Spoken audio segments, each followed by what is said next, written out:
आज चाहिँ हामीहरूलाई कलेजबाटै फिल्म हेर्न लग्नु भएको थियो र साथीलाई साथीको घरबाट ल्याएर आउँदा साथी साइकलसँगै पानीको तालमा लोटेर सबै कपडा भिजेर साथीलाई भयो तनाव। अनि साथी फिल्म हेर्न गयो कि गएनन् त?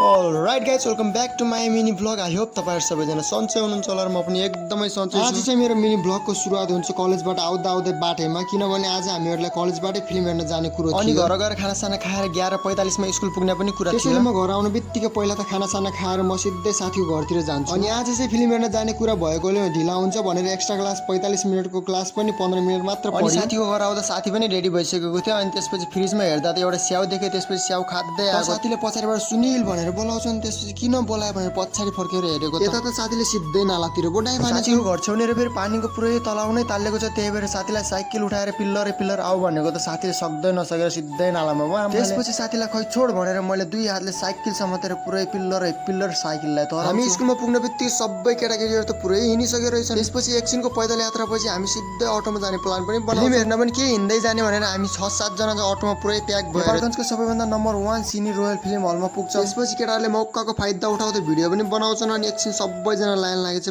पालो चाहिँ चेकिङ गर्दै भित्र पठाउँछ। त्यसपछि भित्र छिर्न बित्तिकै सिधै फिल्म हलमा गएर सिट रोज्नको लागि गएको त आम्मामा यता पुरै भरिसकेको छन्, सिधै अगाडिको सिट मात्र बाँकी राखिदिएको रहेछन्। आज हामीले हेर्ने फिल्मको नाम चाहिँ बाहेक युद्ध हो। यो एउटा नेपाली फिल्म पनि हो। अनि यो फिल्म चाहिँ भदौ 19 गते सबै सिनेमा हलमा रिलिज हुने होला छ। तर हामीहरू चाहिँ लास्टै भाग्यमानी रहेछौँ, फिल्म रिलिज हुनुभन्दा अगाडि नै फिल्म हेर्न पायौँ। यो फिल्म चाहिँ एकदमै राम्रो र इमोसनल वाला छ। भदौ 19 गतेदेखि उता चाहिँ सबैजना एकचोटि आएर मजाले हेरिदिनु होला। यो फिल्मका सबै मेन पात्रहरू पनि आउनु भएको थियो र सबैलाई भेटेर खुसी पनि लाग्यो। त्यसपछि हामी पपकर्न लिन जान्छौँ र मस्तले पन्जा लगाएर खाँदै गर्दा फिल्म पनि भ्याइन्छ। अनि लास्टमा इन्ट्रेस्टिङ कुरा के भयो भन्दाखेरि हाम्रो नेपालगञ्जमा पनि सुहाना थापाको यति धेरै फ्यान रहेछ भन्ने पनि थाहा पाइयो। त्यसपछि सबैजनाले फोटासोटा खिच्यो, तर मैले चाहिँ खिचेन, किनभने मलाई फोटा खिच्न खासै मन पर्दैन। त्यसपछि हामी स्कुल आउँछौँ र सिधै साइकल लगेर घरतिर जान्छौँ। घर जाने बित्तिकै लास्टै भोक लागिरहेको थियो। अनि यसो फ्रिज खोलेर हेरेको त दही रहेछ। अनि दही र चिउरालाई मस्तले घोलेर चाहिँ मजाले खाइदिन्छु। अनि आजको मेरो मिनी भ्लग चाहिँ यति नै। By by, Tata.